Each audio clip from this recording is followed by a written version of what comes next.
planning to pay 9 million out of the 29 million in 1 year. And this is premium contribution by an employee, perhaps for a child's education cover. Can we be human? Even if they're idle employees, but the deductions from their pay slip needs to go where it should go. Chair, acknowledge that, and that's why I'm working around the corner to make sure that whatever 15 months I got as pending, I've cleared that before my time ends. But this cannot be endorsed by the Senate, that out of 29 million of what you owe employees, what you have pinched from employee salaries, that you are planning to, because if you are paying at a rate of 9 million every year, it is going to take 3 years. In 3 years, the insurance covers will have lapsed. Because you understand, if you don't pay premium for 3 months, it lapses. You are killing your employees. Then Busia, you know, we want people to want to work in counties, be it the executive or the assembly. Why would anyone want to work in the county assembly of Busia? Could that be the reason why you are not attracting the kind of talent that you need to run Busia? Because of small HR and hygiene issues. This is a crisis, Speaker. This is a crisis. You need to have a much more ambitious, aggressive repayment plan, particularly on things to do with staff and things to do with your members. Noted, sir. So when you said that you have done another plan, is it a plan that will be resubmitted to the control of budget? Yes, we'll do that. We'll go into discussions with them after that. And I think like for the first year, I've given even 27 million this sitting here as a repayment plan for that. So going forward, I believe I should be able to finish, but I'll submit later. I want to agree that now it is not admissible. Maybe we'll discuss with them later. Yeah, so I think when we are doing our report, we will also indicate our reservations around that plan, but you must prioritize matters to do with the welfare of your staff. Noted, sir. Now, we are going to do very quickly the remaining issues. Irregular use of direct procurement method, 4.99 million spent through direct procurement method without adequate explanation on this particular matter. Auditor General, you had raised it. The county has made a response. What is your position on the response of the county? The response is not satisfactory. Okay, could you indicate what the county, what the assembly needs to address? Honorable Chair, they did not justify use of direct procurement in that matter. And therefore, Section 103, subsection 1 of the Public Procurement Asset Disposal Act 2015 was violated. Okay. Clerk, why did you violate the law? Thank you, Chair. Our management response hereby. We have considered the management response, yes, and have asked the Auditor General to give us a view on it, and the auditor is still not satisfied. Thank you. And that's why we state that the supplementary budget, which included the budget for phase 2 of the tender for the landscaping and electrical razor wire fencing, was approved towards the end of the financial year under review. Due to the limited time, other procurement methods could not be engaged other than direct procurement for the second phase of the project.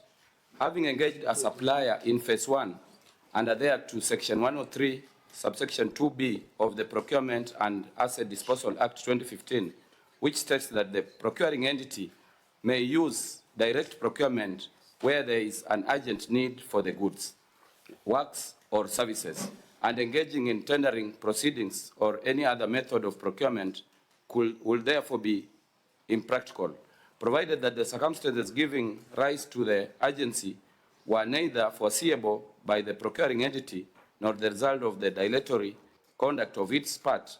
In addition, due to the need for standardization in respect to installation of electrical razor wire fencing, the management engaged the same supplier in the first phase as per the PPDA Act 2015, Section 103(2)D, which states that the procuring entity may use direct procurement. The procuring entity having procured goods, equipment, technology, or services from a supplier or contractor determines the additional supplies shall be procured from the supplier or contractor for the reasons of standardization or because of the need for compatibility with existing goods, equipment, technology, or services, taking into account the effectiveness of the original procurement in meeting the needs of procuring entity. The limited size of the proposed procurement in relation to the original procurement, the reasonableness of the price, and the unsuitability of the alternatives to the goods or services in question. We attached Appendix 5A, whereby we have the approved second supplementary budget estimates for financial year 2023-2024, and then another Appendix B for approval of the direct procurement letter. Thank you, Chair. It is that response that the OAG tells us does not address the query. Chair, very quickly, can you provide us under what circumstances is entity around to go direct into those procurements? Very briefly. Thank you, Honorable Chair. Management have even indicated that particular section, subsection 2 of section 103 of the Public Procurement Asset Disposal Act 2015. They have indicated the agency. In this matter, there was no agency to do laser wire and landscaping for that matter.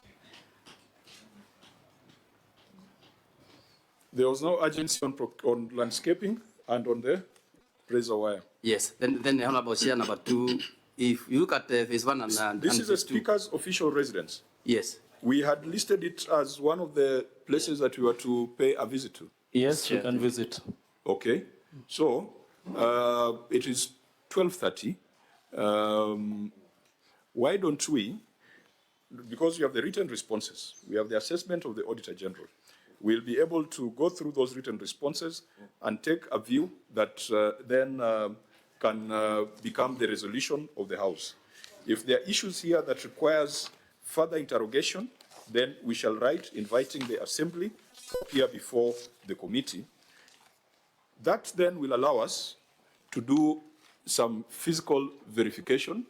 We said we are going through the referral hospital. Yes, Chair. We are, if time allows, come to the Speaker's residence because it's been cited here. And if time allows, we go to the stadium. Yes, Chair. And with your permission, we'd like to request the clerk to be able to be there to guide us for the inspection of the Speaker's residence. Thank you. Okay. The Assembly management software, perhaps this is a matter that will be kept in view, because I know one of the benefits of Senate Mashinani is that the partnership with Senate, sometimes we bring some goodies for the Assembly. I don't know whether this time round the Senate has done any contribution towards your Hansard software and services. They've done that. We are yet to ascertain to what extent, but something has been done. Okay, so that we shall keep in view, and the other issues we shall process the written responses. Is there any matter that we need to address ourselves to at this point, honourable members? Chair, if I can just interject a bit. Since the hospital and the stadium, they're on one side, will it have been prudent we start with the Speaker and then we go to the same place? Because the other two areas you want to visit are on the same side. If we were to visit only one place, yeah, it must be the hospital. Okay. So we'll start with the hospital. Okay. Yeah. Okay. Anything you want to, any comment you want to make in closing? No, the Speaker. Anything before we adjourn this meeting? No, I'm thankful for the insights. Whatever advice you've given, we'll try and our best to see what can be implemented, and we see the way forward.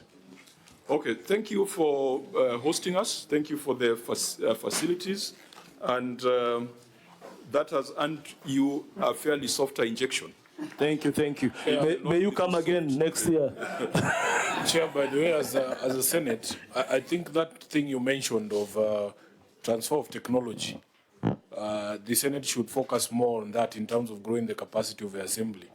I know our standard gift is that seat that we unveiled there the other day, but honestly speaking, we should do more in terms of transfer of technology. It was not very neat that we have to raise our hands there to catch the speaker's eye. Yeah. Yeah, so I think that is the one thing that we should give to Busia, and people will remember that the Senate was in Busia. Are these ours or these are for the assembly? These are yours. These hours. Ours. Chair, If you can donate, we'll be very happy. Chair, we need to improve your technology. Before we were raising hands like school children, or we were in Pastor Nganga's Neno evangelism in somewhere in Nairobi. We've done that, Chair. Seattle. The next budget actually has a complete e-parliament system for the full completion of that. You can't determine where to see his. Okay, honorable members, let's adjourn. We can continue this conversation even in the speaker's residence. Thank you.